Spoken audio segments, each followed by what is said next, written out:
Bon, bonjour à tous, bienvenue dans cette nouvelle vidéo. Première vidéo 2025. Mini du propriétaire, vas-y, je te laisse te présenter. Bonjour à toutes et tous. Nouvelle voiture pour la 2025. Alors là, on s'est dit, on fait dans l'air du temps, l'air du moment, on fait dans l'électrique. Voilà, donc c'est un petit peu tout ce qui se présente sur le marché actuellement. Eh bien, on va faire également nous aussi dans l'air du moment et présenter cette nouvelle Mini. Que tu as depuis? Que j'ai depuis, ça va faire 3 ans. 3 ans. Ça va faire 3 ans, voilà. C'est pas le nouveau modèle, hein. Elle a été restylée depuis. Elle a eu un nouveau restylage complet, intérieur, extérieur. Et là, on est encore sur la forme, on va dire, traditionnelle, avec une bouille rondouillarde et des angles plutôt arrondis. Arrondi, oui. Voilà, le nouveau Millennium fait que ça passe maintenant dans des airs plutôt avec des arêtes tranchantes. Voilà, un style qui a vraiment évolué complètement. Qui n'est pas forcément pour plaire à toute la clientèle de la marque Mini. Voilà. Ok. Et pourquoi tu as pris justement ce modèle-là, toi, Bruno? Eh bien, c'est parce que la couleur nous plaisait. L'électrique, c'est ce qui correspondait aux besoins du quotidien et on voulait essayer l'électrique. Donc pourquoi pas se lancer là-dessus. Et puis dans la finition qui existait, il y avait uniquement ce modèle. Voilà. D'accord. Donc qu'on a fait évoluer puisque Mini propose à l'avantage de proposer un panel d'évolution et de personnalisation du véhicule à l'image de chaque propriétaire. D'accord, donc niveau option sur ce véhicule-là, qu'as-tu choisi en option? Qu'est-ce qu'il y a comme option? On a mis un pack full black, c'est-à-dire les enjoliveurs de phare. Voilà, enjoliveurs de phare, vernis noir. On a les feux arrière également, le cerclage des feux arrière. Les rétros aussi? Oui, les rétros, les a pris noirs, on aurait pu les prendre jaunes. D'accord. Voilà. Ok. On a les vitres arrière surteintées. Voilà, donc le coupeur en noir également.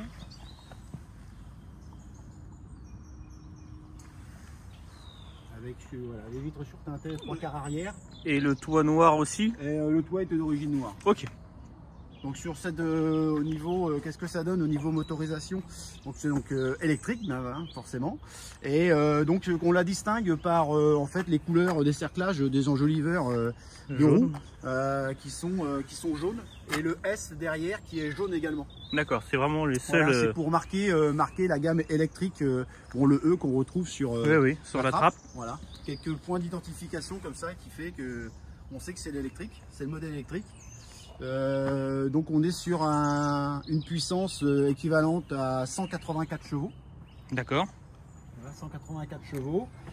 Donc en disponibilité, c'est d'immédiat, hein, parce que voilà, on est sur de l'électrique, donc c'est 0,1. Hein, donc une puissance disponible immédiatement. Qu'est-ce qu'on a rajouté aussi? J'ai oublié de préciser les bandes. Voilà, c'est les bandes, c'est de la personnalisation. D'accord. Il y a plusieurs modèles qui existent. Donc là, c'est de l'adhésif par contre. Voilà, c'est de l'adhésif. Ouais. C'est nous qui avons pris ce modèle-là. Voilà. Et le modèle, donc c'est la S, mais en finition, c'est la Capdem qu'on peut voir en sérigraphie sur la petite aile avant. Les ouïes latérales avec les clignotants. Voilà, c'est la série Capdem. Et la teinte, c'est... Tu sais le nom de la teinte? Alors, la teinte, c'est pas un gris. C'est comme un blanc nacré. Un blanc nacré, oui. Le terme m'échappe, je sais plus. Il y avait une dénomination, c'est en anglais, hein, forcément. Mais elle fait grise quand même. C'est un grès, un silver. C'est un grès ou silver. J'ai oublié la désignation. Mais si on la croit blanche, mais si on la met vraiment à côté d'une blanche, on se rend compte qu'elle est elle est grise. Voilà, elle est grise. Elle tend sur le gris. Donc là, on voit la petite bosse sur le capot. Voilà, bon, donc c'est un trompe-l'œil, hein, forcément. Oui, bien sûr, parce que il n'y a pas de moteur. Il n'y a pas de moteur, donc voilà, c'est juste un appendice esthétique. Voilà. Donc feu LED. 100% LED, voilà, feu 100% LED. À l'arrière également, donc les latéraux également, on a les clignotants qui ne sont pas dynamiques, hein, qui sont fixes. Derrière, c'est pareil, les clignotants sont fixes, tout est à LED, mais et puis la beauté du feu arrière, voilà, c'est le drapeau anglais. Voilà, c'est le petit drapeau anglais que l'on retrouve. Donc là, bon, on est dans du jour, mais quand on est la nuit, voilà, on a une signature anglaise derrière. C'est la petite touche sympa, quoi. C'est vrai. Donc on a deux toits vitrés, dont le toit dont le toit avant qui est ouvrant. D'accord. L'autre il est fixe et le premier il est ouvrant. Voilà, l'arrière est fixe. Ok. L'arrière est fixe avec, on va voir à l'intérieur, mais un double pare-soleil à l'intérieur. Très bien. Voilà. On est en jante de 16 pouces. Tac. Jante de 16 pouces, 4 freins à disque en 195. Bon, bah c'est. Mais ça choque pas pour du ouais, 16. Ça choque pas, voilà. Alors l'option était disponible, hein, c'est la montre de série. On pouvait passer en 17 en option. Bon, pour une question de coût et puis de confort, on est resté sur du 16. Et donc niveau coût, sais-tu combien qu'elle peut valoir neuve, si tu l'achètes vraiment toute neuve, sans location, sans rien? Ouais, en achat neuf, on est Ouais. à un peu plus de 37 000, hein, quasiment 38 000 euros. D'accord. Voilà. Bon, c'est vrai que comparé à certaines versions peut-être françaises, Ouais, comme la R5. ouais, ou une 208, bon, on est au-dessus, mais on est sur, voilà, on est sur une Ouais. mini, quoi. On est sur une mini. En qualité de fabrication, moi ça m'a bluffé, hein. On a une qualité de fabrication intérieure, même reconnue par la presse automobile, exceptionnelle. Ouais. On a des ajustements de plastique ou de mousse, tout est moussé, on n'a pas de craquement. La voiture, même si elle est froide à l'intérieur, on n'a pas de craquement dû aux contraintes thermiques. Voilà, très belle finition. Ouais, c'est vraiment super bien fini, les ajustements sont bons. Voilà, c'est vraiment bluffant. On n'est pas sur du bas de gamme. Voilà. Ok. À l'intérieur, on est sur une sellerie bimatière, hein, donc 6 milli et puis tissu.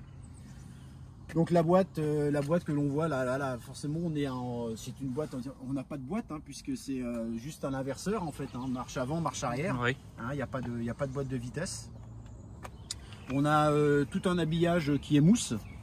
Et puis laqué noir. Laqué noir. Laqué noir. Donc pas de montant, hein, à couper, ouais. Hein, pas de montant de portière. On est sur un petit coupé. Et les évolutions que l'on a par rapport aux anciens modèles, on est sur un tableau de bord digital. Voilà, on n'a plus le traditionnel compteur à aiguille devant. Et on est passé sur du digital. Ok. On est passé sur du digital et un gros écran devant. Bon. Un gros bloc, mais petit écran, mais avec toutes les informations qui regroupent toutes les informations de navigation, etc. qu'on va voir à l'allumage après. Donc coffre verrouillage électrique, caméra de recul. On a une caméra de recul à l'arrière. Caméra de recul avec, on a un affichage dynamique des courbes des roues, voilà, le positionnement du véhicule. Donc petit coffre. Voilà, donc banquette 1 tiers, 2 tiers. Banquette 1 tiers, 2 tiers. Nous avons un fond plat. Voilà, et puis on trouve ce qui est livré traditionnellement, le kit de regonflage, le kit de secours, et puis le bloc chargeur qui est voilà, le câble de charge qui est livré avec. Donc il y en a deux, hein. Ça c'est celui qui est de navigation, on va dire, pour le voyage, qui permet de se déplacer avec, et puis il y a un bloc qui est livré à son domicile, voilà, rechargé sur le secteur. Voilà, le triangle livré avec, double. Ça c'est pratique, on a quand même deux poignées, suivant si on est droitier ou gaucher. Certains véhicules n'en possèdent qu'un, et suivant voilà, la main où l'on est ou l'encombrement, des fois c'est embêtant, voilà, on ne peut pas choisir. Vrai. Là c'est pas mal. Ces petits détails qui font, dans le quotidien qui font que c'est pratique. C'est plus agréable. Ouais. Donc on a un double anti-brouillard arrière. Voilà, on a connu des anti-brouillards centraux, mais là on a 2 anti-brouillards arrière. Ça marche. Oui, donc il y a quand même un gros bloc. Un gros bloc électrique. Voilà. Donc forcément, aucune intervention de la part de l'utilisateur. Hein. Il faut des habilitations et puis on a vraiment rien à y faire. Il n'y a pas d'accès de toute façon. Il n'y a pas d'accès. Les choses sont très légères. Voilà, un liquide de refroidissement, un liquide lave-glace. Et puis c'est tout. C'est tout à quoi ça se limite. Hein. Le reste, il n'y a pas de niveau, rien. Voilà. Aucun entretien à faire de la part de l'utilisateur. Hein. C'est vraiment sommaire. Même pour accéder justement au bloc optique. Les optiques sont très conséquents. Et tu me disais justement ça éclaire très bien la nuit. Et très bon rendement lumineux. Voilà, c'est une très grosse puissance d'éclairage. C'est vraiment le LED et puis la puissance de l'optique en lui-même. Hein. C'est vraiment super. Alors ceux-là sont pas dynamiques. Hein. Sur d'autres modèles, après, on a les fameux modèles où on reste tout le temps en plein phare et puis on occulte une partie pour le rester en code. Mais voilà, celle-ci, on a vraiment la fonction code phare. D'accord, ouais, donc c'est vrai, en fait c'est juste l'ancienne génération, quoi. Voilà, tout à fait. Très bien. Voilà, donc l'intérieur, comme on dit, on est donc au niveau des enceintes, on a une très bonne puissance, malgré qu'ils paraissent tout petits. On a une belle puissance de son quand même. Puis c'est la marque? C'est les origines, hein. C'est les origines de chez Mini. On peut les faire évoluer, c'est pareil, on peut les faire évoluer. Mais on a décidé de conserver ceux-là qui ont une qualité musicale qui est largement suffisante. Oui. Donc on retrouve la sérigraphie Abden sur le bandeau du tableau de bord pour rappeler la finition. Une petite boîte à gants, pas très grande mais utile pour ce qu'on a à y mettre. Voilà, c'est amplement suffisant pour mettre quelques babioles.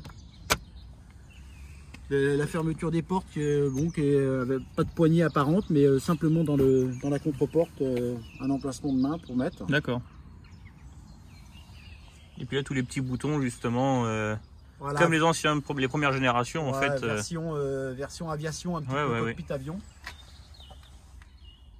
Donc dans la coudoir centrale qu'on peut lever, on a une charge à induction pour le téléphone portable. Qu'on retrouve ici. Voilà, on retrouve donc le téléphone est rechargeable par induction. Ça c'est bien ça. Et on a un haut-parleur dans la coudoir. D'accord, ici. On a un haut-parleur, ouais.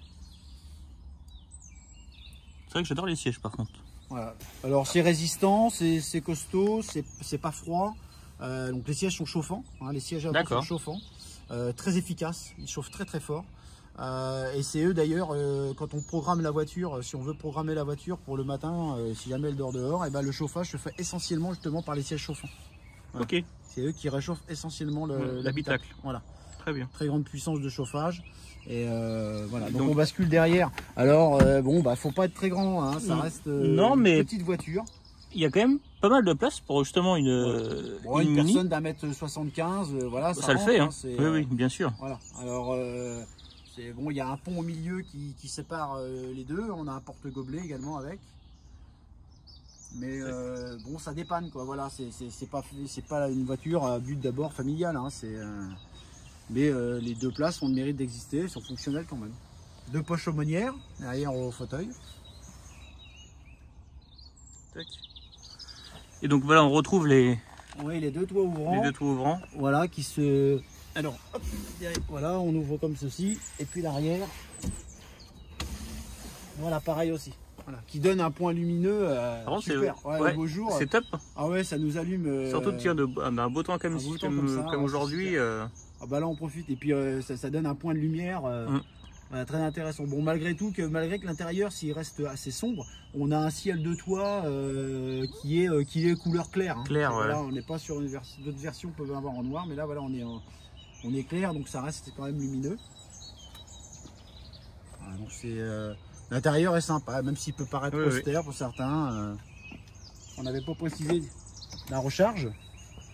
Voilà pour la version électrique, hein, forcément avec le petit support et puis les deux modes de recharge en fonction de la prise qu'on utilise.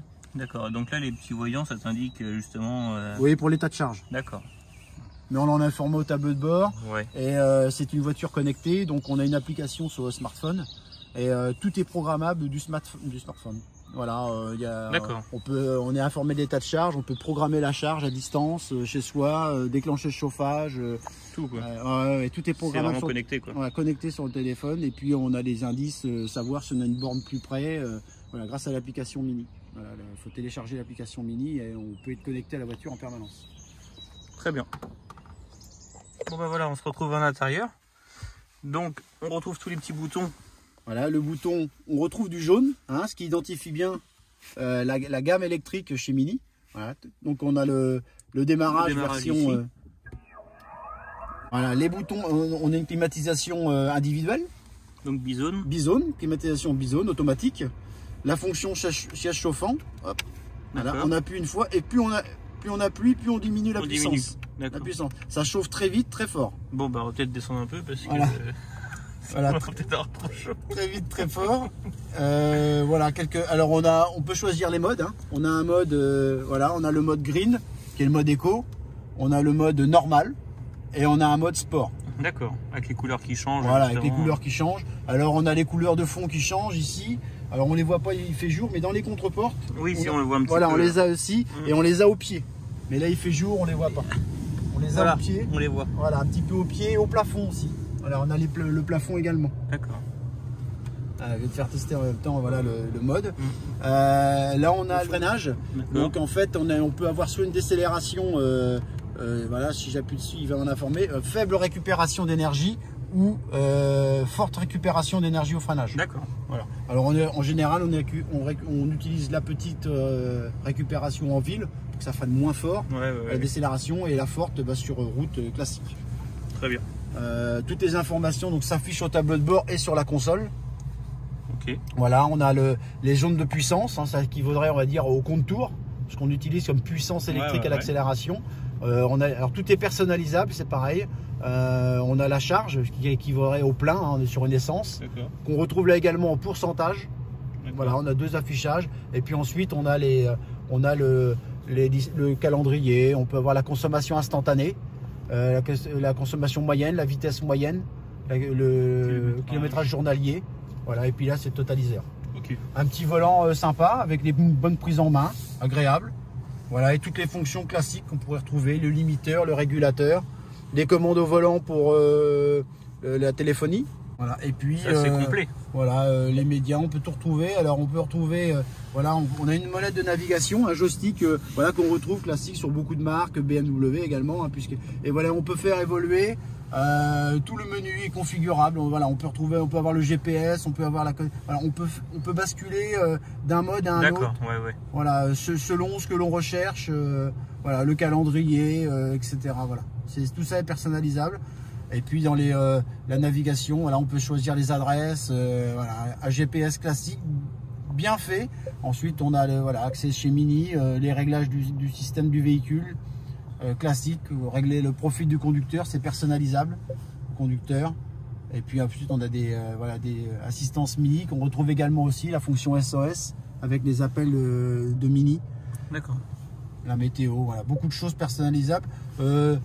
Intuitif, voilà, c'est intuitif, il n'y a pas des fois à se torturer un peu l'esprit, ça tombe assez facilement sous le sens. Ouais, assez facilement sous le sens. Voilà, c'est assez. Alors la nouvelle, hein, le nouveau modèle, le nouveau millésime sorti, on n'a plus rien devant le conducteur. Tout est central. Voilà, on retrouve tout. Ce qui est un peu la critique, puisque ça oblige le conducteur à quitter le champ de conduite pour basculer ici et quitter. Voilà. Tandis que quand on cherche une information, là, elle est tombée vraiment bon. C'est une nouvelle tendance, voilà, à voir dans le temps les utilisateurs, le retour qu'il y en aura. Et le petit bouton là qui est en voiture à côté des warnings, ça sert à. Voilà, c'est pour choisir. Voilà, on a un avertisseur piéton, avertisseur franchissement de ligne continue, le risque de collision.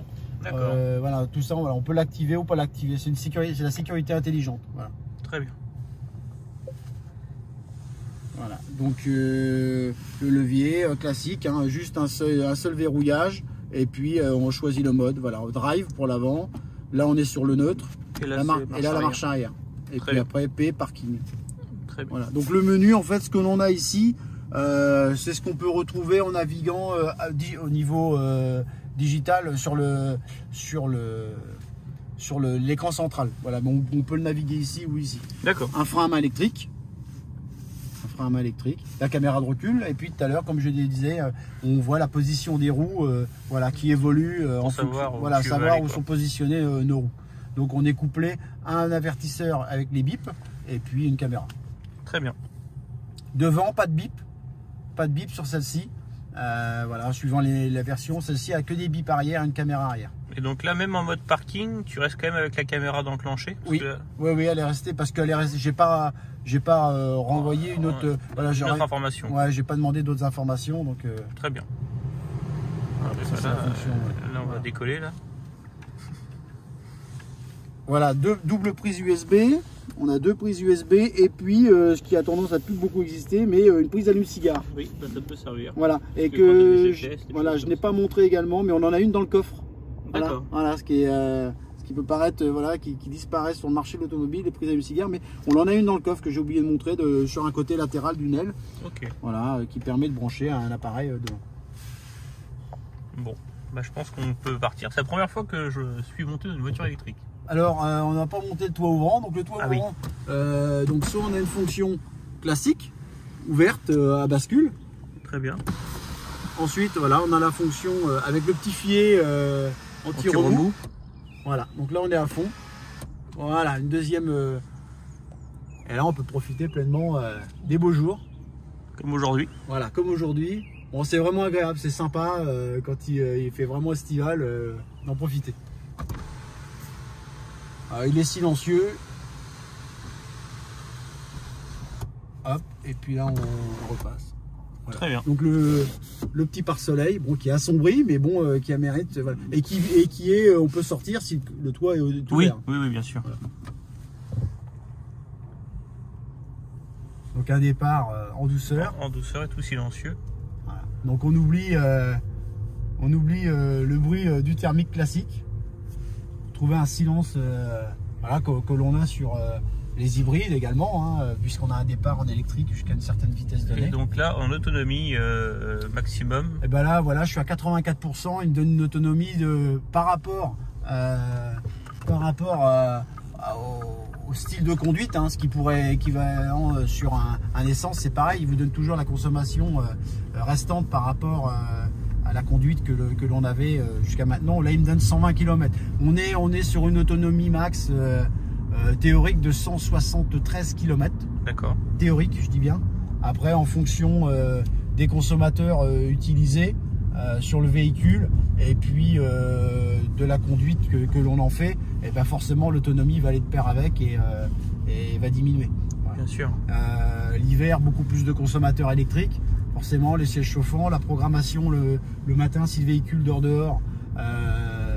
Eh bien, on va avoir une programmation pour qu'il fasse chaud dans l'habitacle, et ben, ça entame le pourcentage batterie, à moins que la voiture soit déjà raccordée sur le câble électrique, et à ce moment-là, ben, elle est alimentée par son chargeur. Mais si on sollicite uniquement la batterie en elle-même du véhicule, forcément l'autonomie va décroître. Okay. Donc on a les informations, là on me donne 120 km d'autonomie. Donc 100% électrique, bien entendu. En 100% électrique, voilà, sans complément à côté. Donc ça fait 184 chevaux. 184 chevaux. Et la nouvelle version en Finition Works, il me semble de mémoire qu'elle est donnée 230 chevaux. Je crois. Ok. Bon, déjà 184, voilà, on sent que des fois la puissance sur du mouillé, où on sent que ça. Bon là, on est sur du 195 en pneumatique. Faut les passer quand même, quoi. On sent bien que sur certaines conditions de circulation, si on a le pied un peu alourdi, bon bah on sent que la puissance elle a besoin d'y aller, mais les pneumatiques des fois ont tendance à souffrir pour la faire passer. Bien sûr. Puisque c'est brutal, on n'a pas de déperdition comme sur un moteur thermique où il y a des pertes, tout vient pas d'un seul coup, on va voir sur des voitures très puissantes, mais là on a vraiment une puissance disponible immédiatement. Bon, ce qui est plaisant, même si on aime les puristes aiment la sonorité d'un moteur thermique, ce qui est plaisant quand même de temps en temps, c'est d'avoir ce silence de fonctionnement et de se retrouver dans une bulle vraiment de silence, de confort qui est appréciable dans certains moments. C'est vrai que... Voilà, à part un bruit de roulage où on a les remontées pneumatiques ou de roulement, mais qu'on a également sur un moteur thermique. Mais sur là, le reste, on n'a aucun son, rien, c'est vachement silencieux, hein, c'est vrai. Très silencieux. Alors ce que l'on trouve à l'extérieur, ce qui est obligatoire, on a quand même un son qui apparaît dehors, qui est obligatoire puisque c'est pour se signaler aux piétons. Oui. Hein, pour se signaler aux piétons, il y a quand même il y a un bruit qui est généré de façon à ce qu'on l'entende au niveau sonore extérieurement. Parce que souvent c'est le reproche qui en est fait par soit du cycliste, soit du piéton, c'est de ne pas entendre le véhicule arriver. Hein, on est rentré dans un problème de sécurité également là-dessus. Un véhicule thermique, on l'entend, Et un électrique, et ben c'était la tracasserie de ne pas l'entendre arriver. Bon, à l'intérieur, on s'en passe forcément, bien sûr. On n'en a pas besoin. C'est vraiment super plaisant. En tout cas, les sièges, ils tiennent vachement bien. Ils sont bien baqués. Ouais, bien enveloppant. Ouais. Agréable, confortable. Un volant donc réglable, et pareil, on n'a pas évoqué les réglages, mais un volant réglable dans tous les sens. Pareil en ce qui concerne l'assise de conduite, la réhausse également. Et ce qu'on retrouve également, qu'on a sur le siège passager et conducteur, on a une assise qui est évolutive en fonction de la longueur de l'assise du passager. Ou oui, moi qui est un peu grand par exemple, voilà, on peut rallonger l'assise. Oui. Voilà, on peut rallonger l'assise pour avoir une position plus confortable. De ne pas savoir à quelle vitesse on est, hein. Ouais, ça marche bien. Ah ouais. Donc des sensations, même pour un dépassement, l'avantage c'est qu'on a c'est disponible tout de suite, la puissance, et puis voilà, c'est sécurisant, pas un rapport à rentrer, et on a des dépassements francs et puissants. Ouais, c'est vrai que ça c'est agréable. Et en restant dans un silence de fonctionnement de conduite, hein, pas de hausse de régime, quoi que ce soit, donc c'est assez... Ça marche bien. Ça marche bien. Mais oui, je pense que par contre, c'est un petit peu traite au niveau des points de permis. Oui. Parce que vu que ça monte vite et que ça fait pas de bruit, je pense que... on se retrouve d'un seul coup, on regarde le compteur, on dit oui, on est déjà à ces vitesses-là. À mon avis... il faut être prudent et attentif. Oui, voilà. Tout à fait. Donc une bonne tenue de route. Voilà, on retrouve ce que je disais tout à l'heure dans la présentation. C'est du mou, quoi. On est sur du moussé, voilà, et c'est l'avantage de retrouver des silences à l'intérieur, voilà, des ajustements qui même s'ils travaillent, et ben on n'a pas un ressenti sonore de ce travail par rapport à des plastiques durs. Ça craque pas. Voilà, on n'a pas de craquement, même en passant sur des routes dégradées. Voilà. Et Dieu sait combien que nos routes sont en excellent état. Et donc voilà, on a besoin d'avoir ces véhicules qui nous permettent d'avoir un silence. Et on sent que c'est cossu. On sent que c'est cossu.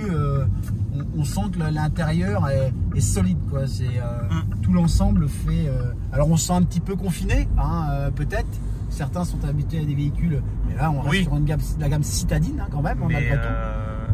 Oui, quand tu achètes une Mini, tu t'attends pas à avoir non plus... voilà, on n'est pas sur une gamme familiale ou une compacte. Ou une grosse berline. Voilà, tout à fait. Donc en autonomie, pour y revenir, voilà, donc là je suis revenu... Mais même en changeant les modes, on a quand même, des accélérations qui sont marquées, quoi. T'as la tête dans l'appui-tête très facilement, quoi. Voilà, qui sont marquées. Sur le téléphone, donc sur le téléphone en conduisant, tu peux pas faire deux choses en même temps. Forcément, tu arrives en face. Alors en termes d'autonomie, ce qui peut sembler, voilà, moi c'est j'ai une satisfaction générale et globale du véhicule depuis 3 ans où j'ai pu quand même l'utiliser, que ça soit en urbain, en extra-urbain et sur du déplacement un peu plus long. Le point faible qui a été augmenté sur la nouvelle version, c'est l'autonomie. Voilà. Ouais, c'est vraiment le truc que tu devrais leur reprocher, c'est vraiment ça. Voilà. Alors sur l'utilisation du quotidien en véhicule, on va dire secondaire, que ça soit un homme ou une femme, sur un véhicule secondaire et puis qui reste pas pour un déplacement marqué vacances, etc.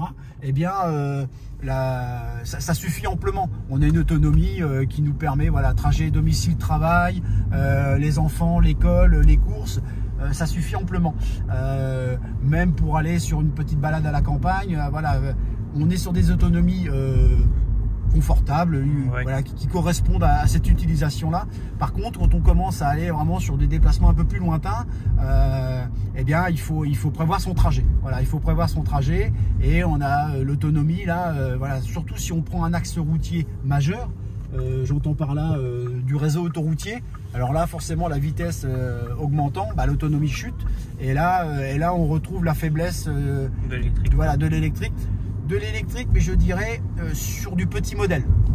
Oui. Voilà, forcément, si on monte sur des modèles beaucoup plus conséquents en gamme, les batteries et les autonomies vont de pair avec, même si ça reste un point critiquable. est discutable, hein, ça fait l'objet de beaucoup de, oui, bien sûr. Voilà, de Oui, débats là-dessus. Mais sur celle-ci, voilà, c'est un petit peu. Alors la nouvelle a augmenté, c'est pareil, hein, la puissance a augmenté, mais l'autonomie a augmenté également avec les puissances qui vont, puisque plusieurs puissances sont disponibles. L'autonomie va de pair avec, et la version haute étant plus gourmande, l'autonomie a augmenté. Mais voilà, c'est le reproche que j'en ai eu à faire. Malgré tout, moi sur un essai, sur un week-end loisir, tout est programmé. On a à l'intérieur du GPS et de l'application, les points sont référencés. Je n'ai pas eu à subir une panne une panne électrique en elle-même, hein, comme on pourrait avoir une panne de carburant, ce qui arrive, hein, les thermiques l'ont également. On voit des erreurs dans ce sens de la part de certains conducteurs, mais je l'ai pas eu, et je ne suis pas j'ai eu la chance, parce que peut-être certains ont eu la malchance, j'ai pas eu le malheur d'avoir une panne avec une borne en panne et puis un besoin de ravitailler. Oui. Voilà. Moi, tout toujours a été disponible, et puis j'ai adapté voilà, mes déplacements sur mes visites, voilà, sur mon séjour, mon court séjour, avec les bornes, et puis la recharge s'est fait rapidement, les applications sont là, les paiements se sont bien faits. Voilà, je ne peux pas critiquer sur ce sens-là. Moi, tout a été fonctionnel. Voilà. Oui, tu n'as pas vraiment eu de soucis d'utilisation, en tout cas, depuis non, que non, tu non, l'as, non, quoi. non. Alors, la majeure utilisation que j'en ai fait, moi, sur les 3 ans, puisqu'on arrive à 3 ans que j'ai ce véhicule, j'ai fait essentiellement, si c'est même majoritairement, que de la recharge chez toi, domestique. Voilà. Alors je n'ai pas pris la prise, une borne. Voilà, j'aurais pu avoir, les aides existent, on peut avoir une borne à domicile. Je ne l'ai pas prise, j'ai fait ce choix de conserver la prise domestique, donc une prise de 120 volts, ce qui suffit pour mon besoin. Ce qui a suffi pour mon besoin, ça suffisait amplement. Voilà, je bénéficie personnellement d'une tranche tarifaire heure creuse, essentiellement la nuit. Moi, ça suffisait pour le lendemain avoir largement l'autonomie de ma journée quotidienne du lendemain. Et niveau, justement, en parlant recharge, niveau tarif de recharge, combien ça coûte à peu près? C'est toujours intéressant de savoir. Entre quand tu as par exemple 10% d'autonomie jusqu'à 100%, le coût de recharge, tu le sais? Alors ça c'est variable. C'est variable parce que en fait chacun a des tranches tarifaires différentes. Alors ce qui est bien, c'est que sur l'application du smartphone, dans les programmations, on peut programmer ces tranches tarifaires, et en fait on peut suivre sa consommation journalière lorsqu'on recharge en juin. Combien nous a coûté la recharge? D'accord. Moi en moyenne, voilà, j'étais sur une recharge en étant à 70%, et en étant à 100% le lendemain matin.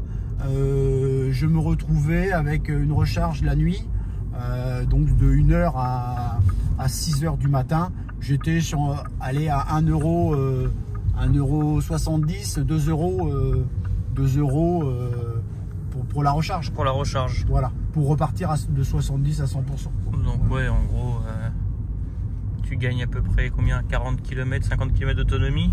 40 km peut-être? Oui, entre 70 et 100%? Ouais, on va dire c'est une cinquantaine de kilomètres. Ouais. 50 km? 50 km, ouais. Ok, c'est pour comparer un peu les prix justement. Par rapport à un thermique. Par rapport à un thermique, tout à fait. C'est toujours intéressant justement.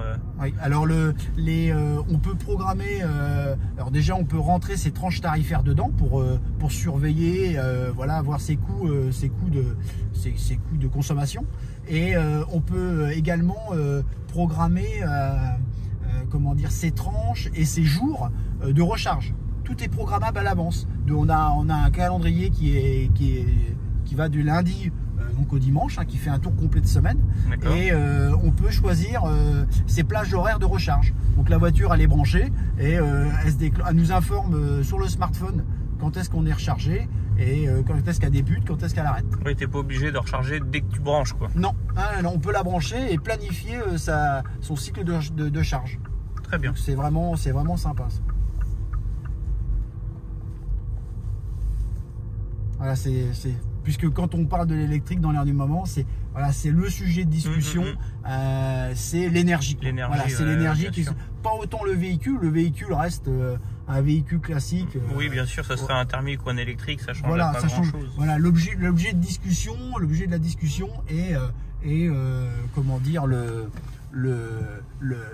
l'énergie en elle-même, ce que ça apporte, voilà, en termes de consommation, en termes de coût.